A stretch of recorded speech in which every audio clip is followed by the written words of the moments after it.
کیا حسن نے سمجھا ہے، کیا عشق نے جانا ہے، ہم ہاتھ نشینوں کی ٹھوکر میں زمانہ ہے، سانچے میں مشکلات کی ڈھالے ہوئے ہیں ہم۔ وہ دولت جنو کے زمانے سے اٹھ گئی، اس دولت جنو کو سنبھالے ہوئے ہیں ہم۔ میرے ہاتھ میں قلم ہے، میرے ذہن میں اجالا، مجھے کیا مٹا سکے گا کوئی ظلمتوں کا پالا، مجھے کیا مٹا سکے گا کوئی ظلمتوں کا پالا۔ میں طلوع ہو رہا ہوں تو غروب ہونے والا۔ جمعیت اہل حدیث پاکستان کا سورج ایک چڑھتا ہوا سورج طلوع ہو رہا ہے، اور اس کے مخالفین بجھتے ہوئے چراغ ہیں، ٹمٹماتے ہوئے دیے ہیں، گرتی ہوئی دیواریں ہیں، درباری ہیں، سرکاری ہیں۔ کسی درباری اور سرکاری کو اپنے آپ کو اہل حدیث کا نمائندہ کہنے کا حق کسی صورت نہیں دیا جائے گا۔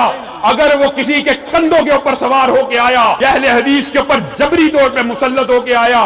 قائد کا بیٹا قائد آیا ہے اور علامہ کا بیٹا علامہ آ رہا ہے، وہ قائد کہ جس کے متعلق علی وجہ بصیرت کہتا ہوں کہ نگاہ بلند، سخن دل نواز، جگر پرسوز، یہی ہے رخت سفر میر کارواں کے لیے۔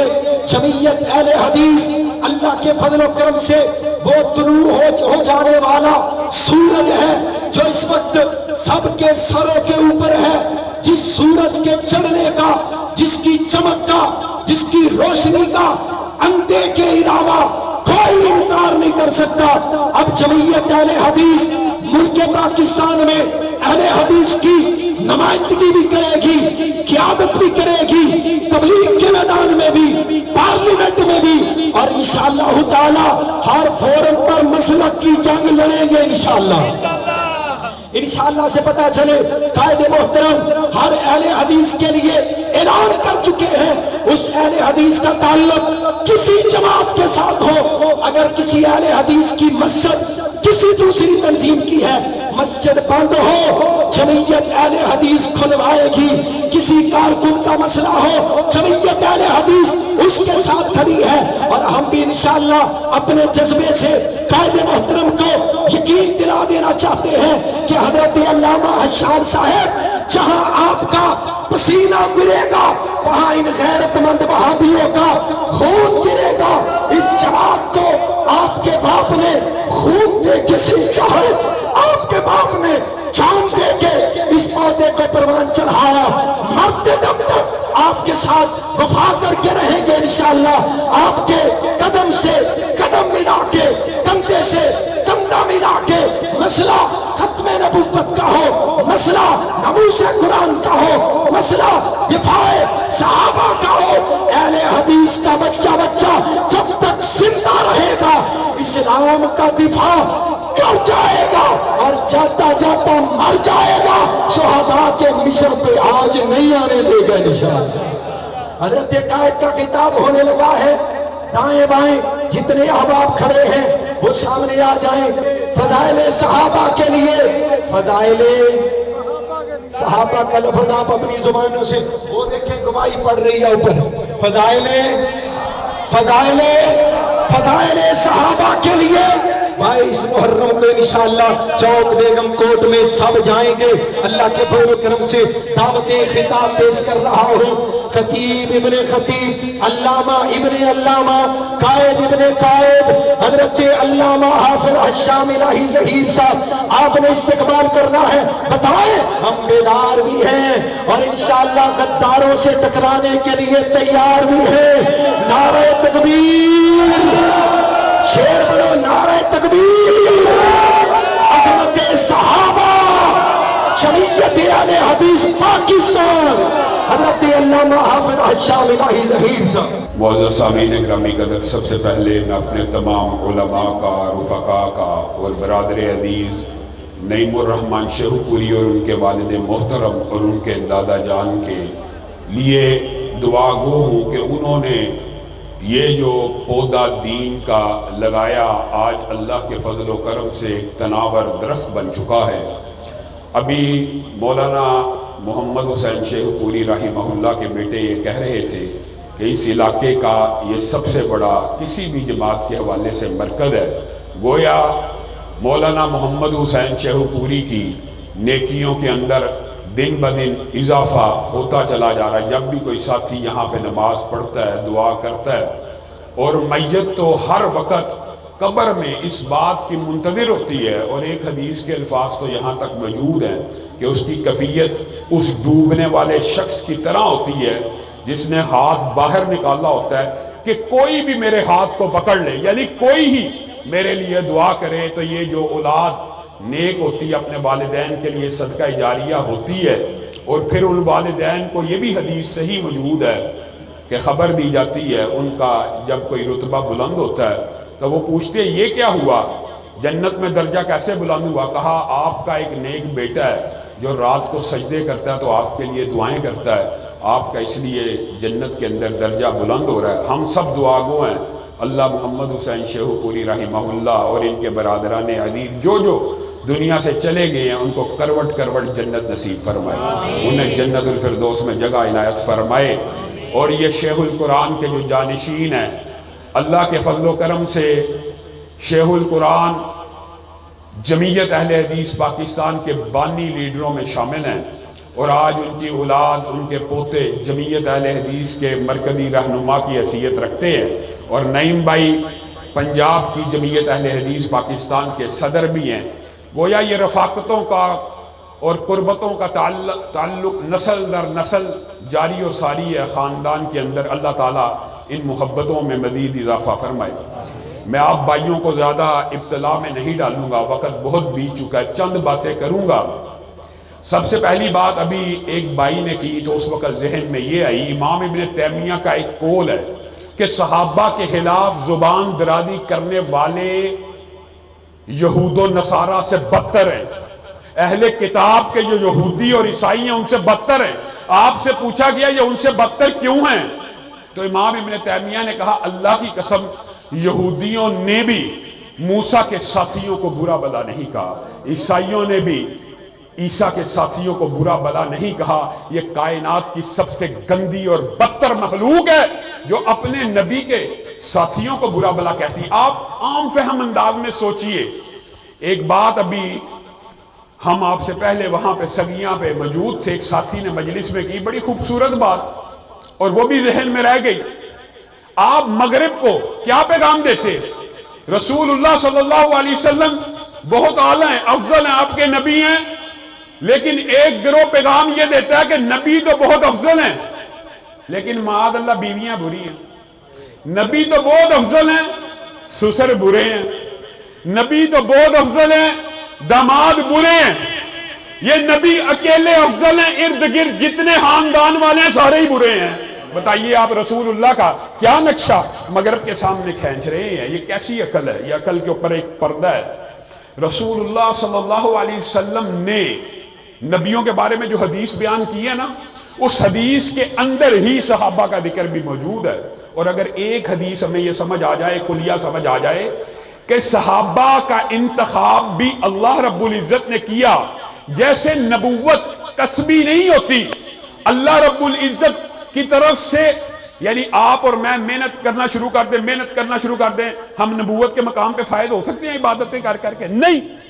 جس طرح نبوت کسبی نہیں ہے، صحابیت بھی کسبی نہیں ہے، اور اس کی بہت بڑی دلیل قرآن کی ایک آیت ہے جس کو پڑھتے ہوئے قاری عبد المتین اصغر صاحب اس دنیا سے رخصت ہوئے، اور جس کی تشریح یہ حدیث ہے۔ ایک حدیث آپ نے یاد رکھنی ہے ہمیشہ کے لیے۔ رسول اللہ صلی اللہ علیہ وسلم نے ارشاد فرمایا، عالم ارواح کے اندر اللہ رب العزت نے مخلوقات میں سے مخلوقات ساری میں سے انسانوں کے دلوں کو ٹٹولا، اور ان میں سے جو سب سے افضل، پوتر، پاک، مطہر، طاہر دل پائے، ان کے سروں کے اوپر نبوت کا تاج سجا دیا۔ یہ حدیث کے الفاظ ہیں۔ اور پھر رسول اللہ صلی اللہ علیہ وسلم نے فرمایا، ان نبوت کے تاج جن کے سروں پہ سجے، ان میں سے جو سب سے پاک، پوتر، مطہر، طاہر اور تقوی سے بھرا ہوا، اللہ سے سب سے زیادہ خوف کرنے والا دل تھا، اس کے سر کے اوپر تاج ختم نبوت کو رکھ دیا۔ رسول اللہ اب اپنا تعارف کروا رہے ہیں، اور پھر اس کے بعد تعارف کیا کروا رہے ہیں کہ انبیاء کے بعد عالم ارواح میں انسانوں کے دلوں کو ٹٹولا گیا، انبیاء کے بعد ہر نبی کے صحابی موجود ہیں، لیکن یہاں پہ جمیع انبیاء کے صحابہ میں سے جن صحابہ کو رسول اللہ فضیلت دے رہے ہیں اس کے بارے میں ذرا غور کریں۔ تمام انبیاء کے بعد جن دلوں کو ٹٹولا گیا اور ان کو سب سے زیادہ متقی پایا، سب سے زیادہ اللہ سے ڈرنے والا پایا، سب سے زیادہ ایمان والا پایا، سب سے زیادہ تقوی والا پایا، سب سے زیادہ اخلاص والا پایا، ان میں سے کسی کو ابو بکر بنا دیا، کسی کو عمر بنا دیا، کسی کو عثمان بنا دیا، کسی کو علی بنا دیا، کسی کو معاویہ بنا دیا، کسی کو حسن بنا دیا، کسی کو حسین بنا دیا، کسی کو میرا وزیر بنا دیا، کسی کو میرا سسرالی بنا دیا، کسی کو میرا رشتہ دار بنا دیا۔ یہ کیسی محبت ہے؟ رسول اللہ سے تو محبت ہے، رسول اللہ کے سارے خاندان سے نفرت ہے۔ رسول اللہ کی 3 بیویاں، عائشہ، ماں حفصہ، ماں ام حبیبہ معاذ اللہ بری۔ رسول اللہ کے 2 سسر ابو بکر و عمر برے، رسول اللہ کے داماد عثمان برے۔ یہ آپ رسول اللہ سے محبت کرتے ہیں؟ یہ آپ کا دعویٰ ہے کہ رسول اللہ صلی اللہ، آپ نے اللہ رب العزت کی ایک سنت کو یاد رکھنا ہے، اور یہ اللہ کی سنت ہے۔ دیکھیں سنتیں نیک لوگوں کی بھی ہوتی ہیں، اچھی ہوتی ہیں، اولیاء کی ہوتی ہیں، شہداء کی، صدیقین کی، لیکن جو سنت رسول اللہ کی ہو اس کے کیا کہنے، اور جو سنت اللہ کی ہو اس کا درجہ اور اس کی منزلت کس قدر ہو سکتی ہے۔ پھر لوگ ہم سے پوچھتے ہیں آپ کیوں ان کو برا کہتے ہیں؟ جو صحابہ کو برا کہتے ہیں آپ ان کو کیوں برا کہتے ہیں؟ آگے سے آپ نے آج کے بعد یہ جواب دینا ہے، یہ نبی کی بھی سنت ہے اور اللہ کی بھی سنت ہے۔ اللہ نے صحابہ کا دفاع قرآن پاک میں جس انداز میں کیا بتائیے۔ رسول اللہ کے دفاع میں ایک آیت ایسی ملتی ہے، اللہ نے دفاع کے اندر رسول اللہ کے بارے میں، انبیاء کے بارے میں بھی ملتی ہے، لیکن غیر نبی کے بارے میں بتائیے دفاع کے بارے میں کوئی ایک ایسی آیت ملتی ہے کہ جہاں پر جو لفظ صحابہ کے بارے میں کہا جائے وہی لفظ اللہ رب العزت پلٹا دے؟ یہ جی صحابہ برے تھے، الا انہم ہم السفہاء، صحابہ بے وقوف تھے، الا انہم ہم السفہاء، صحابہ بے وقوف نہیں تھے، اللہ کہتا تم بے وقوف ہو۔ یہ ہم صحابہ کے ساتھ مذاق کرتے ہیں، اللہ یستہزئ بہم، تم صحابہ کے ساتھ مذاق نہیں کرتے، اللہ تمہارے ساتھ مذاق کرتا ہے۔ گویا یہ کلیہ، یہ فلسفہ، آج یہ عقیدہ، یہ منہج، یہ مشن، یہ منشور لے کے جانا ہے کہ آپ کو معاشرے میں کوئی بندہ یہ کہتا ہوا ملے کہ فلاں صحابی ایسے تھے ویسے تھے لیکن ان کا ایمان کمزور تھا، ساتھ ہی آپ نے کہنا ہے تجھ سے بڑا بے ایمان کوئی نہیں، تیرا ایمان کمزور ہے،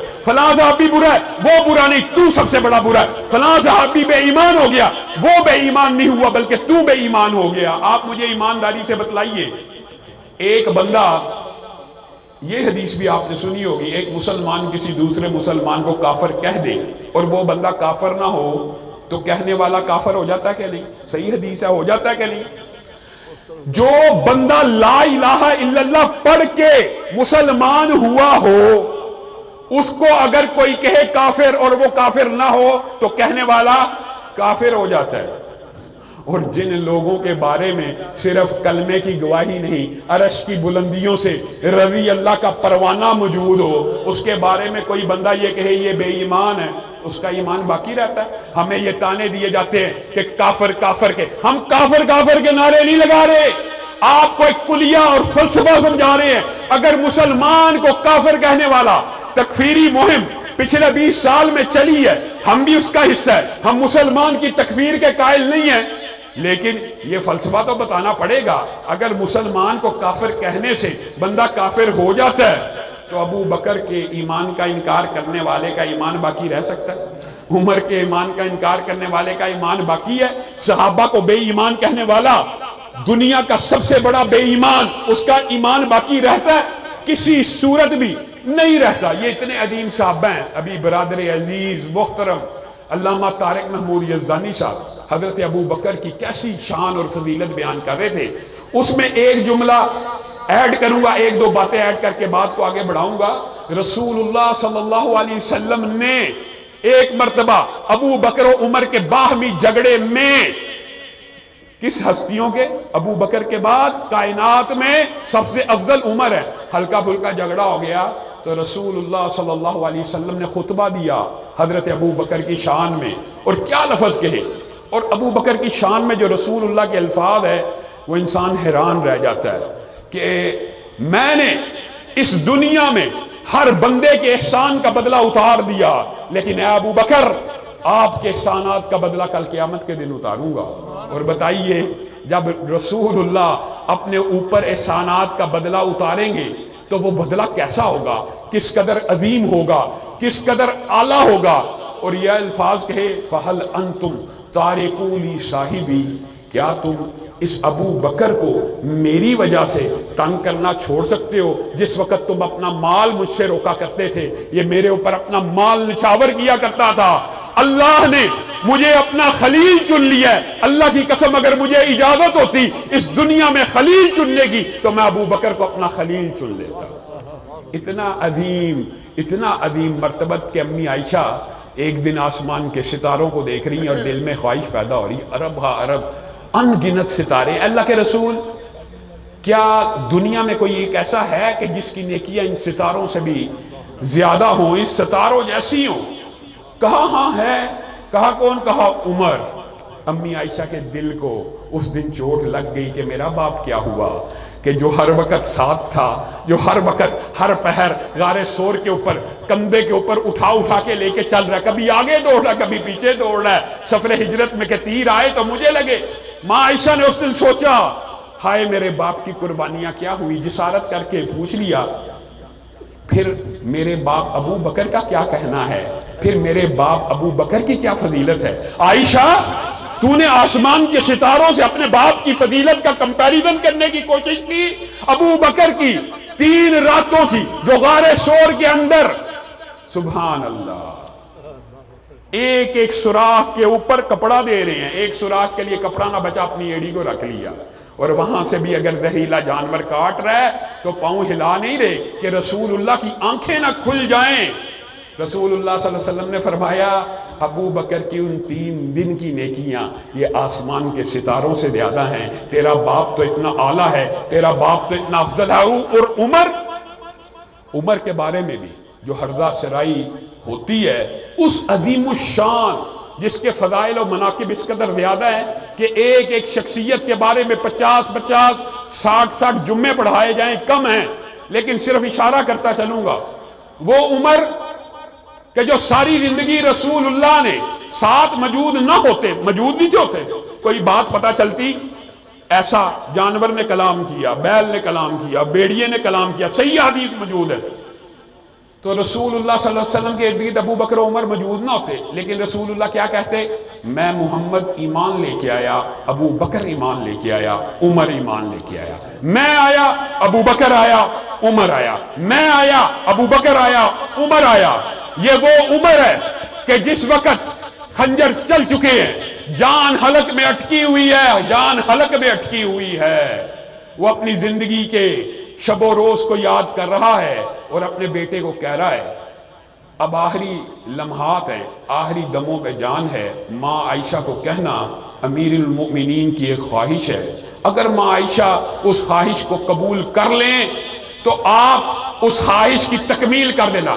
وہ جانے لگے رک جاؤ امیر المومنین نہ کہنا آپ کا بیٹا عمر آپ سے ایک التجا کرنا چاہتا ہے کہ ساری زندگی محمد صلی اللہ علیہ وسلم کے ساتھ گزاری ہے، ابو بکر کے ہمراہ گزاری ہے، دل میں ایک خواہش ہے، اور ظالموں جس کی جان حلق میں ایک ہاں کے انتظار میں اٹکی ہوئی ہے اس کے بارے میں زبانوں کو دراز کرتے ہو۔ جاؤ محمد صلی اللہ علیہ وسلم سے کے گھرانے والوں سے یہ اجازت لے کے آؤ کہ میں عمر محمد کے ساتھ ابو بکر کے ساتھ دفن ہونا چاہتا ہوں۔ امی عائشہ کو پیغام پہنچا، کہا اللہ کی قسم ایک باپ ہے، ایک خامند ہے، خواہش یہ تھی یہ جو قبر کی جگہ بچی ہے اس میں دفن ہوں گی میں، لیکن آج عمر کی خواہش کے اوپر اپنی خواہش کو قربان کرتی ہوں۔ بیٹے نے جا کے باپ کو خبر دی، وہ جو جان حلق میں اٹکی تھی اس خوشخبری کو سنا، لا الہ الا اللہ کا کلمہ بلند کیا اور اپنی جان کو اللہ کے سپرد کر دیا۔ ظالموں اس عمر کے بارے میں زبان درازی کرتے ہو، اور عثمان، سبحان اللہ، وہ عثمان اتنا حیادار عثمان کہ رسول اللہ صلی اللہ علیہ وسلم بیٹھے ہوئے ہیں، صحیح حدیث ہے، ابو بکر آئے، رسول اللہ بے تکلفانہ انداز میں لیٹے ہیں، بیٹھے ہیں، اسی طرح رہے۔ حضرت عمر آئے، اسی طرح بے تکلف رہے۔ حضرت عثمان کی آمد کی خبر ملی، رسول اللہ ایک دم سیدھے ہو گئے، کپڑوں کو درست کیا، اپنے سارے جو کپڑے ہیں ان کو سیدھا کیا اور اطمینان سے، وقار سے، سکینت کے ساتھ سیدھے ہو کے بیٹھ گئے۔ ماں عائشہ نے بھی، صحابہ نے بھی عجیب منظر دیکھا کہ ابو بکر آئے، کوئی جنبش نہیں، عمر آئے، کوئی جنبش نہیں، عثمان آئے، ایک دم متوجہ ہو کے باوقار انداز میں سیدھے ہو کے کپڑوں کو درست کر کے، تہمت کو سیدھا کر کے، ڈھانپ کے گھٹنوں کو بیٹھ گئے۔ کہا ابو بکر آئے تھے، آپ نہیں ہلے، عمر آئے تھے، آپ نہیں ہلے، عثمان آئے ہیں، یہ آپ نے کیا کیا؟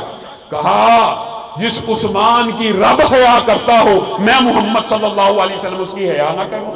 اس عثمان کے بارے میں وہ جہلم کا رافضی مرزا اور روافظ کے ایجنٹ اور رافضی اہلکار جتنے بھی موجود ہیں، اور میں آپ کو ایک بات کہنا چاہتا ہوں، ان کو کہنا ہی رافضی چاہیے، کیوں؟ ان کے اندر اب اگر آپ یہ کہیں نا کہ اہل تشیع یا شیعہ کہنا، تو شیعوں میں پھر کیٹیگری اور بڑی بڑی لمبی اس میں تقسیم موجود ہے، لیکن اس وقت جو بھی کسی صحابی کے بارے میں زبان دراز کرتا ہے اس کو شیعہ نہیں کہنا چاہیے، اس کو رافضی کہنا چاہیے، شیعہ کہنا ہی نہیں چاہیے۔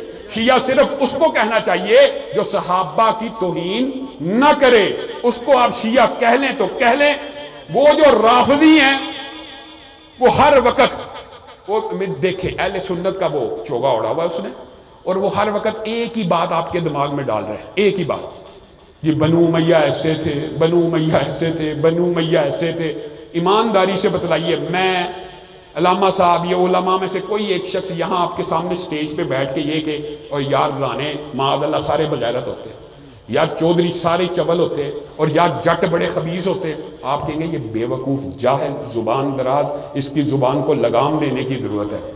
اپنی ذاتی برادریوں کے لیے، یہ کنبے اور قبیلوں کے لیے تو آپ کی غیرت جاگ جائے، لیکن رسول اللہ کے رشتہ داروں اور رسول اللہ کے کنبے اور قبیلے کے لیے غیرت نہ جاگے۔ وہ صبح سے لے کے رات تک بنو امیہ جی اندھے سن، بنو امیہ جی ڈاکو سن، بنو امیہ جی بے ایمان سن۔ آپ کے اندر کسی کے اندر غیرت نہیں جاگتی، نہ ادارے حرکت میں آتے ہیں، نہ ایجنسیاں حرکت میں آتی ہیں، الٹا وہ اپنے اوپر جیلی حملے کرا کے ڈر کے بگوڑا علماء کے سامنے بیٹھتا نہیں، جیلی حملوں کی اب FIR کٹوانا شروع کر دی ہے کہ کسی نہ کسی طریقے سے میرا بچاؤ ہو جائے۔ انشاءاللہ علامہ شہید کے بیٹے اور جمعیت اہل حدیث پاکستان اس کا تعاقب جاری رکھے گی، اور ایجنسیوں اور اداروں کو بھی سوچنا چاہیے، غور کرنا چاہیے کہ اس طرح کے عناصر کی پشت پناہی کر کے آپ پاکستان کے اندر فرقہ واریت کو فروغ دے رہے ہیں، اور فرقہ واریت کو اہل سنت کا نمائندہ ہونے کے ناطے میں ایک اداروں سے بھی یہ بات کہنا چاہتا ہوں، آئیے ہم اس بات کے اوپر اتفاق کرتے ہیں، اتفاق کرنے کے لیے میں تیار ہوں، اور اہل سنت کا نمائندہ ہو کے تیار ہوں، دیوبندی بریلویوں کی طرف سے بھی کہہ رہا ہوں کہ ہم اس بات کے اوپر متفق ہیں۔ اگر آپ کے تحفظات ہیں کہ کوئی شخص اہل بیت کی توہین کرے، میں سب سے پہلے اس بات کا مطالبہ کرتا ہوں اس کی زبان کو کاٹ ڈالا جائے۔ آپ اس مطالبے کی تائید کرتے ہیں؟ اسی طرح اگر کوئی کسی ایک صحابی کی توہین کرے تو آئیے ہمارے ساتھ اتفاق کیجئے اس کی زبان کو بھی کاٹ ڈالا جائے، لیکن آپ اتفاق نہیں کریں گے۔ وجہ بل پیش ہوا کہ توہین صحابہ کرنے والے کی سزا کتنی ہوگی؟ 10 سال۔ پہلے حضرت حسن کی توہین، حضرت حسین کی توہین، حضرت علی کی توہین کی سزا کتنی ہے ملک میں؟ 3 سال۔ اب بل پیش ہوا کتنی ہوگی؟ یہ 10 سال۔ روافظ کو اور شیعوں کو تو چاہیے تھا ہمارے شانے کے ساتھ شانہ لگاتے کہ حسین کی، حسن کی، علی کی توہین کی سزا 10 سال ہو رہی ہے، یہ تو ان کے لیے خوشی کی خبر ہونی چاہیے۔ وہ پورے کا پورا مکتبہ فکر کھڑا ہو گیا، جی ہم ان سزاؤں کو اور اس بل کو نہیں مانتے۔ کس وجہ سے نہیں مانتے؟ کیونکہ اس کے اندر ابو بکر کی توہین کی سزا بھی 10 سال ہے، عمر کی توہین کی سزا بھی 10 سال ہے۔ اللہ کے بندو ہم نے توہین کرنی نہیں، اگر آپ اس کی سزائے موت بھی لکھ دیں گے اللہ کی قسم ہمیں کوئی اعتراض نہیں، چاہے اہل بیت کی سزا بھی توہین کی موت لکھ دیں ہمیں اعتراض نہیں ہے۔ تو میں اداروں سے، ایجنسیوں سے یہ بات پوچھتا ہوں کہ آپ اب ایمانداری سے اور انصاف سے فیصلہ کیجئے، ترازو تول لیجئے، جنہوں نے توہین کرنی ہے ان کو اعتراض ہے، جنہوں نے توہین کرنی ہی نہیں ان کو اعتراض نہیں ہے، جنہوں نے توہین کرنی ہے انہی کو اعتراض ہے۔ اور پھر آپ کو قانون حرکت میں لانا چاہیے، آئین کو حرکت میں لانا چاہیے۔ اور بات آئی ہے عثمان کے بعد تو سیدنا علی کی بات، اور لوگوں یہ بھی مرزا جیلمی کا فلسفہ پھیلایا ہوا ہے۔ مرزا جیلمی نے اتنا بڑا جھوٹا کہ جو منہ میں آتا بکتا چلا جاتا ہے، یہ جی اہل حدیث جی سیدنا علی کی شان میں بیان کرتے، یہ برادران عجیب و غریب گلا پھاڑنے والے بھائی، یہ بھی اس نے نام رکھا ہوا، اس طرح کے مختلف القابات۔ تو ہم خوش ہوتے ہیں کہ اللہ کے فضل و کرم سے دفاع صحابہ کے لیے اگر وہ صحابہ اس کی بدبخت کی زبان سے محفوظ نہیں ہے تو ہماری صحابہ کے سامنے کیا حیثیت ہے۔ کہتا ہے یہ سیدنا علی کی شان بیان نہیں کرتے، اس جاہل کو یہ پتہ نہیں ہے کہ میں نے اللہ کے فضل و کرم سے آج سے 3 سال قبل پورا 1 سال سیدنا علی کی شان کے اوپر جمعے پڑھائے ہیں، پورا 1 سال، پورا 1 سال۔ ایسا بدبخت آدمی ہے۔ آپ یہ کیسے تصور کر سکتے ہیں کہ اہل سنت ہو، اہل حدیث ہو اور سیدنا علی سے محبت نہ کرتا ہو؟ سیدنا علی سے محبت تو ایمان کی نشانی ہے، ان سے بغض تو نفاق کی نشانی ہے۔ یہ سیدنا علی اتنے عظیم ہیں، اتنے عظیم ہیں، سبحان اللہ۔ رسول اللہ صلی اللہ علیہ وسلم نے کہا آنے والے کو جنت کی بشارت دو۔ آنے والے آئے، کون آئے؟ ابو بکر آئے۔ پھر کہا آنے والے کو جنت کی بشارت دو، کون آئے؟ حضرت عمر آئے۔ رسول اللہ صلی اللہ علیہ وسلم بے چین ہو گئے اور کہا اللہ اب بھی جو آئے گا اس کو میں جنت کی بشارت دیتا ہوں، اور ساتھ ہی دعا کے لیے ہاتھ اٹھا دیے، اللہ اب تو علی کو بھیج، اب تو علی کو بھیج۔ یہ رسول اللہ کا علی سے پیار ہے۔ اور علی کا پیار کیا ہے؟ مورخین نے ایک عجیب جملہ لکھا ہے کہ علی کا رسول اللہ سے پیار اونٹنی کا اس کے بچے جیسا ہے۔ یہ مثال کیوں دی ہے؟ آپ دنیا کے اندر تمام جانوروں کو ماں سے علیحدہ کر کے ان کی کفیات کا جائزہ لے لیجئے، اور اونٹنی کے بچے کو اونٹنی سے الگ کر کے اس کی کفیت کا جائزہ لے لیجئے۔ آج سرچ کریں گے آپ کو یہ بات پتہ چل جائے گی کہ محدثین نے، سیرت نگاروں نے، تاریخ نگاروں نے علی کی یہ شان کیوں بیان کی ہے۔ علی جب رسول اللہ سے علیحدہ ہو جاتے تو ایسے تڑپتے جیسے اونٹنی کا بچہ اپنی ماں سے جدا ہو کے تڑپتا ہے۔ اب یہ بتائیے کہ یہ علی کا رسول اللہ سے پیار اور رسول اللہ کا علی سے کیا پیار ہے۔ یہ پیار اور محبت کی داستان ہے، آپس میں بھی بات لمبی ہے، لیکن میں مختصر کرتے ہوئے صرف سیدنا علی کی بات کی طرف آتا ہوں۔ فتح مکہ ہے، فتح مکہ کا موقع ہے۔ رسول اللہ کسی بھی صحابی کو کہہ سکتے تھے، لیکن دیکھ رہے ہیں علی کہاں ہے۔ علی کو بلایا، علی بیٹھ جا۔ جی اے اللہ کے رسول بیٹھ گیا ہوں۔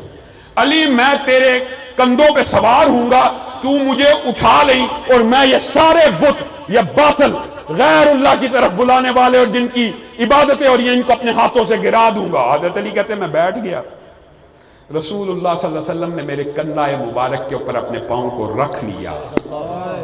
حضرت علی کہتے ہیں اللہ کی قسم مجھے ایسے محسوس ہوا جیسے میں کسی پہاڑ کے بوجھ کے نیچے آ گیا۔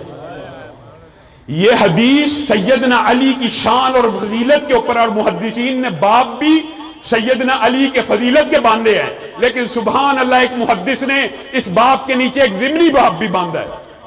اس محدث نے کہا یہ بات تو سیدنا علی کی فضیلت ہی کی ہے کہ بار نبوت تھا یا بار رسالت تھا کہ علی اس دن اٹھا نہ سکے، لیکن قربان جائیں ابو بکر کے اوپر کہ جو غار سور کے اوپر کندھوں پہ چڑھا چڑھا کے لے کے جا رہا ہے، پہاڑوں کے اوپر چڑھ رہا ہے۔ کہا رسول اللہ نے میری کفیت کو دیکھ لیا اور بھانپ گئے کہ مجھ جیسے کڑیل جوان، آپ کو پتا کتنے طاقتور تھے، آج ان سے کھڑا ہوا جا رہا۔ تو یہ فضیلت اب اگلی یہ ہے، رسول اللہ صلی اللہ علیہ وسلم نے پھر کسی اور صحابی کا انتخاب نہیں کیا۔ کیا کہا؟ علی میں بیٹھتا ہوں، تو میرے کندھوں پہ سوار ہو۔ حضرت علی کو بھی یہ فضیلت ملی جو سیدنا حسن و حسین کو ملی کہ وہ آپ کے کندھوں کی سواری کیا کرتے تھے، تو رسول اللہ نے فتح مکہ کے موقع کے اوپر علی کو اپنے کندھوں پہ سوار کیا، اور جب کھڑے ہوئے اب یہ شان مصطفیٰ ہے جو سیدنا علی خود بیان کرتے ہیں۔ کہا اللہ کی قسم رسول اللہ جب کھڑے ہوئے توڑنے تو میں نے بت تھے جو خانہ کعبہ کے اندر تھے اور ارد گرد پڑے ہوئے تھے، لیکن جیسے ہی رسول اللہ اٹھے میں نے اپنے آپ کو اتنا بلند پایا کہ اگر آسمان کا کوئی تارا توڑنا چاہتا تو توڑ کے لے آتا۔ یہ رسول اللہ کی صحابہ سے محبتیں ہیں یہ۔ اور پھر وہ بات بار بار اس خبیث کی طرف چلی جاتی ہے کہ سیدنا امیر معاویہ کے بارے میں اس نے لوگوں کے دماغوں میں ایسے مغالطے ڈالے ہوئے اس معاویہ کے بارے میں کہ جس کو رسول اللہ کہہ رہے ہیں اللہم اجعلہ ہادیا و مہدیا واہدی بھی، اللہ اس کو ہادی بنا، مہدی بنا، اس کو ہدایت کا ایک منبع بنا، لوگ اس کے ذریعے ہدایت پائیں۔ یہ کس کی دعا ہے؟ ماں کی دعا مل جائے، ولی کی دعا مل جائے، ہم بڑا خوش ہوتے ہیں۔ یہ دعا کس کی ہے؟ رسول اللہ کی۔ اللہم علم معاویۃ الکتاب والحساب وقہ العذاب، اللہ معاویہ کو کتاب کا علم دے، حساب کا علم دے، اس کو عذاب سے بچا۔ بات صرف اتنی ہوتی نا تو سیدنا معاویہ کی فضیلت کافی تھی، لیکن سیدنا معاویہ صحابہ میں سے ان 40-50 صحابہ میں شامل ہیں جو افضلیت کے مقام ہے۔ یہ بھی ایک لمبی بات، اب مختصر کرتا ہوں۔ 1,40,44,000 صحابہ سارے جنتی، ان میں سے افضل وہ ہیں، سارے کے سارے جنتی ہیں جنہوں نے حنین میں شرکت کی، ان میں سے افضل جو فتح مکہ پہ، ان میں سے افضل جو صلح حدیبیہ کے، ان میں سے افضل جو بدری، ان میں سے وہ جن کو معین کر کر کے جنت کی بشارت دی۔ ان معین کر کر کے بشارت والوں میں حضرت امیر معاویہ بھی شامل ہے۔ سیدنا امیر معاویہ کے بارے میں صحیح حدیث ہے جس کا انکار وہ جہلم کا رافضی بھی نہ کر سکا، اس سے سوال ہوا نہیں کر سکا۔ ام حرام بنت ملحان، رسول اللہ صلی اللہ علیہ وسلم سوئے ہوئے ہیں، اٹھے مسکرا رہے ہیں اور مسکراتے ہوئے کہنے لگے، اور ام حرام نے پوچھا آپ کیوں مسکرا رہے؟ کہا میں نے خواب دیکھی ہے کہ اللہ کے فضل سے میری امت کا ایک گروہ بحری بیڑے کے اوپر، تختوں کے اوپر جیسے بادشاہ سواریاں کرتے ہیں نا، تخت کے اوپر بادشاہ بیٹھا ہوتا ہے، اس طرح ایک بحری بیڑا ہے، اس کے اوپر میری امت کا ایک گروہ بیٹھا ہوا ہے۔ اللہ کے رسول اس میں خوش ہونے کی کیا بات ہے؟ وہ سارے کے سارا جنتی ہے، وہ سارے کا سارا جنتی ہے۔ تو ام حرام بنت ملحان نے کہا اللہ کے رسول پھر دعا کیجیے اللہ اس گروہ میں مجھے بھی شامل کر لے۔ اب بتائیے، تاریخ اٹھا لیجئے، حدیث کی کتابیں اٹھا لیجئے، اس بحری بیڑے کا امیر کون تھا؟ سیدنا امیر معاویہ، معین جنتی کے بارے میں یہ بدبخت بکواس کرتا ہے کہ وہ جہنم کی طرف بلانے والے تھے۔ امی عائشہ، طلحہ، زبیر، سیدنا امیر معاویہ کس کی طرف بلانے والے تھے؟ جی جہنم کی طرف بلانے والے تھے۔ وجہ وہ جی فیہ باغیہ کی جو حدیث ہے وہ پڑھ کے سنا نہیں جی 28-12 پڑھ کے سنا 28-12 یہ حدیث بیان کرنے کا نیا اسلوب ہم نے زندگی میں پہلی دفعہ دیکھا۔ حدیث 28-12 یہ کبھی ہوتا تھا؟ حدیث تو محدثین پڑھتے ہیں، اور تجھے نہیں پڑھنی آتی تو اردو میں پڑھ کے سنا دے۔ یہ لوگوں کے دماغ میں ایک ریفرنس، یہ محدثین کا کوئی انداز نہیں ہے۔ 28-12 حدیث ہے جی، فیہ باغیہ قتل کرے گا عمار کو، اور وہ جو عمار کو قتل کرے گا وہ جہنم کی طرف بلانے والا ہوگا۔ حدیث صحیح ہے، موجود ہے، لیکن اس کی تشریح باطل ہے اور فاسد ہے۔ کیوں؟ رسول اللہ صلی اللہ علیہ وسلم نے حسن کو مخاطب ہو کے کہا تھا یہ میرا بیٹا سردار ہے، یہ مسلمانوں کے 2 عظیم گروہوں میں صلح کروائے گا۔ کن گروہوں میں؟ مسلمانوں کے 2 عظیم گروہوں میں، مسلمان بھی ہوں گے اور عظیم بھی ہوں گے۔ اب ایمانداری سے بتلائیے گا، یہ حدیث جس بات کے اوپر فٹ کرتا ہے، جن لوگوں کے اوپر فٹ کرتا ہے، وہ جنگیں حضرت حسن نے نہیں دیکھی، دیکھی ہے نا؟ حضرت حسین نے نہیں دیکھی، ایمانداری سے بتائیے دیکھی ہے نا؟ اگر حضرت حسن نے وہ جنگوں کی تطبیق اس جنگوں کے بعد فیہ باغیہ کا اطلاق سیدنا امیر معاویہ پر نہیں کیا، ان کے گروہ کے اوپر نہیں کیا، تو جہلم میں بیٹھ کے 1400 سال بعد یہ اطلاق کیسے کر رہا ہے؟ سیدنا حسن تو اپنے ہاتھوں کو سیدنا امیر معاویہ کے ہاتھوں میں دے رہے ہیں اور کہہ رہے ہیں آج کے بعد امت کا اختلاف ختم ہو گیا، آپ بلا شرکت غیرت مسلمانوں کے واحد امیر المومنین ہیں۔ سیدنا امیر معاویہ مسلمانوں کے واحد اجماعی امیر المومنین کن کی تدبیر اور کن کی صلح سے بنے تھے؟ سیدنا حسن کے۔ اور وہ جو فیہ باغیہ میں عمار شہید ہوئے تھے، ایمانداری سے بتلائیے وہ واقعہ پہلے کا ہے کہ بعد کا؟ پہلے کا واقعہ ہے نا، حسن کے سامنے ہوا۔ تو کیا حسن نے، یہ ایک کلیہ ہے جو روافض کو بھی جرت نہ ہو سکی، مرزا جیلمی کو ہوگی، روافض نے یہ جرت نہیں کی، یہ ایک کلیہ ہے کہ کیا سیدنا حسن نے جہنم کی طرف بلانے والے کے ہاتھ کے اوپر بیعت کر لی؟ بتائیے، جہنم کی طرف بلا رہے تھے اور ان کے ہاتھ پہ بیعت کر لی۔ اور پھر سیدنا حسین، اجماع امت ہے، 20 سال سیدنا امیر معاویہ کی حکومت رہی ہے، کیا انہوں نے ایک دن بھی ان کے خلاف خروج کیا؟ آپ جو کہتے ہیں خروج تھا، سیدنا امیر معاویہ کے خلاف کیا؟ اگر جہنم کی طرف بلانے والے تھے تو صلح کیوں کی؟ اور یہ بات بعین وہی ہے، یہ بات یاد رکھیے کہ پھر جہنم کی طرف بلانے والا ہے کون؟ یہ اس نے مغالطہ لوگوں کو ڈالا ہوا ہے، یہ اجماع امت ہے، یہ مسئلہ 1400 سال پہلے سے حل شدہ تھا، یہ جان کے وسوسے ڈالتا ہے۔ جہنم کی طرف بلانے والا گروہ صحابہ کے دور میں صرف ایک تھا، اور وہ گروہ کس کا تھا؟ خارجیوں کا گروہ تھا، وہ خارجیوں کا گروہ تھا۔ انہی میں سے ایک سیدنا زبیر کو شہید کر کے ان کے سر مبارک کو حضرت علی کے پاس لے آئے۔ اب ایمانداری سے یہ ذرا حدیث سنیں، یہاں پہ اپنی بات کو ختم کروں اور چند باتیں فضائل صحابہ کانفرنس کے حوالے سے کروں گا۔ سیدنا زبیر کے سر مبارک کو کاٹ کے حضرت علی کے پاس لایا اور آ کے کہنے لگا، یعنی اس کی خواہش تھی کہ مجھے انعام و اکرام سے نوازا جائے کہ آپ کی دشمن فوجوں کے اتنے بڑے جرنیل کو میں نے قتل کیا۔ حضرت علی نے کیا جملہ کہا تھا؟ اے زبیر کا سر لانے والے، تجھے جہنم کی بشارت ہو۔ وجہ، میں نے رسول اللہ سے سنا تھا ہر نبی کا ایک حواری ہوتا ہے اور میرا حواری زبیر ہے۔ یہ کس کے لشکر میں تھا؟ یہ کس کے لشکر میں تھا؟ سیدنا علی کے لشکر میں تھا۔ تو کیا اس کے سیدنا علی کے لشکر میں ہونے سے سیدنا علی کا لشکر جہنم کا مصداق ہے؟ معاذ اللہ، نہیں، وہ صرف وہ شخص جہنم کا مصداق ہے جس نے یہ حرکت کی۔ اسی طرح سیدنا عمار کو بھی خارجیوں نے شہید کیا، اور وہی اس حدیث کی وعید کے مستحق ہیں جو خارجی ہیں جہنم کی طرف بلانے والے۔ یہ عام فہم بات ہے، اس مسئلے کو آج کے بعد کلیئر کر لیجئے۔ آخر میں ایک بات میں یہ کہنا چاہتا ہوں کہ دار و رسن کی گود کے پالے ہوئے ہیں ہم، سانچے میں مشکلات کی ڈھالے ہوئے ہیں ہم۔ وہ دولت جنوں کے زمانے سے اٹھ گئی، اس دولت جنوں کو سنبھالے ہوئے ہیں ہم۔ میرے ہاتھ میں قلم ہے، میرے ذہن میں اجالا، مجھے کیا مٹا سکے گا کوئی ظلمتوں کا پالا؟ مجھے کیا مٹا سکے گا کوئی ظلمتوں کا پالا؟ میں طلوع ہو رہا ہوں، تو غروب ہونے والا۔ جمعیت اہل حدیث پاکستان کا سورج، ایک چڑھتا ہوا سورج طلوع ہو رہا ہے، اور اس کے مخالفین بجھتے ہوئے چراغ ہیں، ٹمٹماتے ہوئے دیے ہیں، گرتی ہوئی دیواریں ہیں، درباری ہیں، سرکاری ہیں۔ کسی درباری اور سرکاری کو اپنے آپ کو اہل حدیث کا نمائندہ کہنے کا حق کسی صورت نہیں دیا جائے گا۔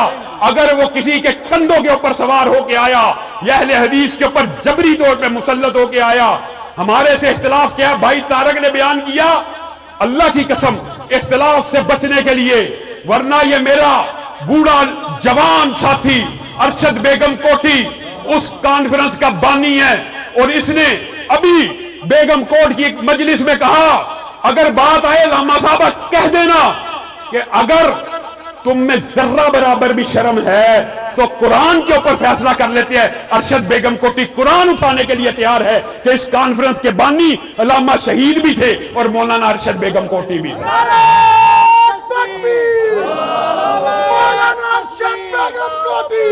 آپ بتلائیے، ابھی اس کانفرنس کے بانی زندہ ہیں اور جھوٹ بولا جا رہا ہے کہ یہ کانفرنس مرکزی کی ہے۔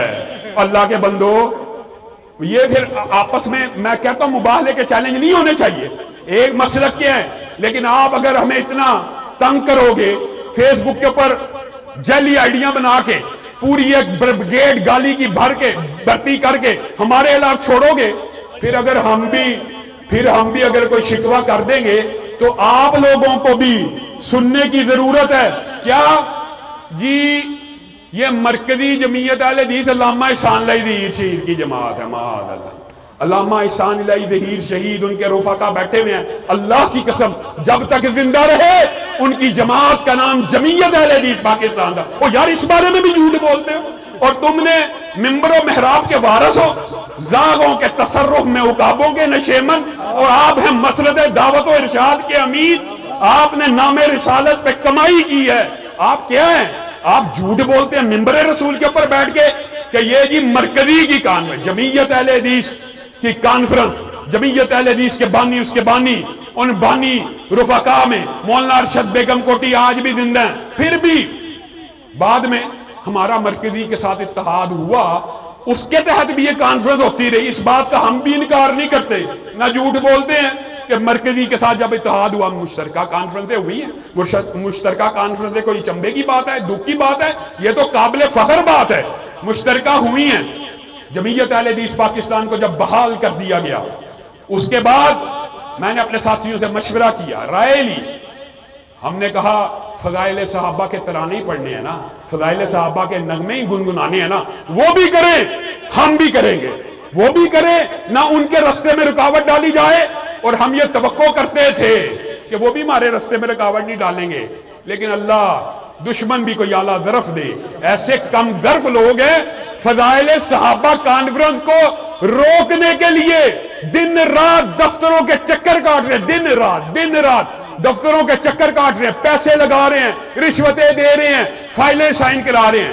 ایک انسپیکٹر شاہد چٹھا نامی, میں انتظامیہ کو, اداروں کو بارہا اس بات کی تنبیہ کر چکا ہوں کہ ایک پولیس انسپیکٹر ایک جماعت کو پولیس سے لڑوانا چاہتا ہے, انتظامیہ سے لڑوانا چاہتا ہے, جھوٹ کے اوپر مبنی, جیل سازی کے اوپر مبنی ایک درخواست کو ہم نے درخواست دی. 20 محکموں نے چیک کی ہے, 20 special branch, C T D, چوکی in charge, S H O, S D P O, S P, سارے D I G, S P security.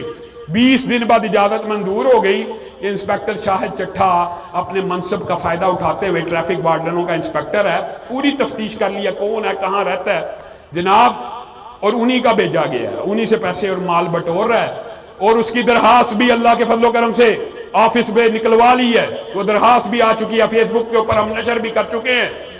S P security کے پاس سیدھا چلا گیا, سارے پروسیس کو بائی پاس کر کے ایس پی سیکیورٹی کے پاس سیدھا پہنچ گیا, اور ڈاک کے اندر پیسے دے کے اس کو بھی ورگلا کے اس کے سائن کروا لیے گئے. میں کہتا ہوں, میں افسران کا احترام کرتا ہوں, بیچارے دن رات امن و امان کے لیے محنت کرتے ہیں, لیکن سی ایس پی آفیسر ہے, کمپیٹنٹ آفیسر ہے. 1 گھنٹہ پہلے آپ جس اجازت کے اوپر دستخط کر رہے ہیں, اگلے گھنٹے میں اسی کی کینسلیشن آپ موو کر رہے ہیں. کچھ تو کمپیٹنسی ہونی چاہیے توقیر صاحب, کچھ تو بندے کو کمپیٹنٹ ہونا چاہیے کہ آپ. اور پھر سب سے بڑی بات جو ایک اصولی اور قانونی ہے, آپ نے سائن کی کینسلیشن کر بھی دی ہے, موو کر بھی دی, تو آپ نے کیا دوسرے فریق کو سنا کہ یہ جو الزام لگا رہا ہے جھوٹے الزام, یہ لکھا ہوا ہے کہ میرا نام لے کے جمعیت اہل حدیث نے اجازت لے لی ہے, تیرا نام, ہمیں اس کے نام کی ضرورت ہے, ہمیں تو پتہ تب چلا جب تو نے درخواست دی ہے, ہم نے تیرا نام استعمال کرنا ہے. جمعیت اہل حدیث پاکستان کے بانی علامہ احسان لذیذ شہید تھے, اور آج ان کا بیٹا, ان کے روحانی فرزند آپ کے سامنے موجود ہیں. جمعیت اہل حدیث کے صدر ہونے کی حیثیت سے میں نے ڈیٹ بھی لگ لی کہ یار یہ بھی کر لیں. ہم نے ان کی کینسلیشن کوئی نہیں موو کی, ورنہ ان کے پاس کوئی اجازت نامہ نہیں ہے. یہ کانفرنس کا اجازت نامہ مرکزی کے نام ہے ہی نہیں. اگر ہم سازش کرنا چاہتے تو ہم روکتے, لیکن ہمارا ظرف ایسا نہیں ہے کہ ہم دین کے کاموں میں رکاوٹ ڈالیں. ہم تمہیں چیلنج کرتے ہیں کہ آؤ, یہ دین کا میدان ہے, یہ کھلے میدان کے اندر یہ گھوڑا اور گھوڑے کا میدان ہے, آؤ دین کے کاموں میں مسابقت کریں. دیکھتے ہیں کون زیادہ دفاع صحابہ کرتا ہے, دیکھتے ہیں کون دفاع ختم نبوت کرتا ہے. اور لوگوں کو پتا چل چکا ہے ختم نبوت کے اوپر گونگے شیطان, دفاع صحابہ کے موقع کے اوپر گستاخوں کے سہولت کار, جتنی مرضی گستاخیاں ہو جائیں, آپ گواہ ہیں, آپ اس بات کے شاہد ہیں. کوئی چیز حرکت میں نہیں آئے گی. اپنوں کے اوپر گرم, غیروں کے لیے نرم, غیروں کے لیے حرکت نہیں ہے. اپنوں کی کانفرنسیں ملتوی کروا رہے ہیں اور دن رات اداروں کے ترلے کر رہے ہیں, منتیں کر رہے ہیں, ایڑیاں رگڑ رہے ہیں. میں انتظامیہ کو تنبیہ کرنا چاہتا ہوں. پہلی بات, اللہ کے فضل و کرم سے پوری دنیا کے شیاطین جمع ہو جائیں. جس طرح حضرت عمر کو دیکھ کر اس دور کے شیطان رستہ بدل جاتے تھے, عمر کے روحانی فرزندوں کو دیکھ کر اس دنیا کے آج کے شیطان بھی رستہ بدل لیں گے اللہ کے فضل و کرم سے۔ عمر کے احسان الہی ظہیر کے یہ روحانی بیٹے 10 اگست کو بیگم کوٹ میں آئیں گے، جس میں جرت ہے روکنے کی، روک کے دکھا دے۔ اللہ کے فضل و کرم سے آپ نے گول در گول اور جوگ در جوگ وہاں پہ آنا ہے۔ آئیں گے ہاتھ اٹھا کر وعدہ کرے، ہاتھ اٹھا کر وعدہ کرے سب ساتھی وہاں پہ پہنچیں گے۔ اور ایک اعلان اور کرنا چاہتا ہوں، وہ صرف اب فضائل صحابہ کانفرنس نہیں رہی، ایک عوام کا ریفرنڈم ہے، ایک عوام کا سمندر ہے جو 40 سال سے گنگوں کے خلاف، درباریوں اور سرکاریوں کے خلاف ایک سیلاب بن کے اونڈے گا اور سیلاب کی طرح ان کو بہا کے لے جائے گا۔ آپ نے اس لیے بھی پہنچنا ہے کہ ہم نے وہاں پر اس وقت تک احتجاج کرنا ہے جب تک انسپکٹر شاہد چٹھا کو نوکری سے نکال نہیں دیا جاتا۔ ہمیں لارے لگائے جا رہے ہیں، جی معطل کر دیتے ہیں، جی انکوائری ہو جائے گی، جی کسی انکوائری کو ہم نہیں مانتے، وہ گلٹی پروو ہو چکا ہے، اس کی غلطی مانی جا چکی ہے، اس کی غلطی تسلیم شدہ ہے، منظر عام پہ آ چکی ہے۔ اب ہم اس کے خلاف اس وقت تک احتجاج کریں گے جب تک اس کو پولیس محکمے کی نوکری سے نکال نہیں دیا جاتا۔ اور آخری اعلان یہ ہے، اگر پھر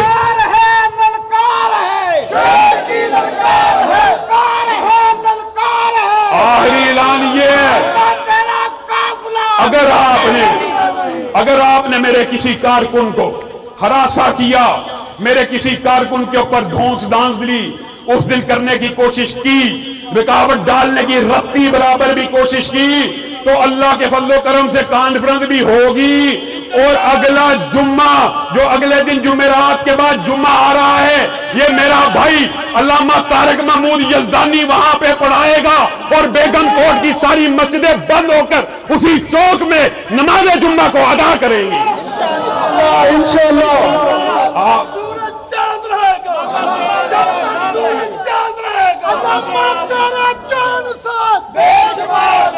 کیا حسن نے سمجھا ہے، کیا عشق نے جانا ہے، ہم ہاتھ نشینوں کی ٹھوکر میں زمانہ ہے۔ سبحان ربک رب العزت عما یصفون وسلام علی المرسلین والحمد للہ رب العالمین۔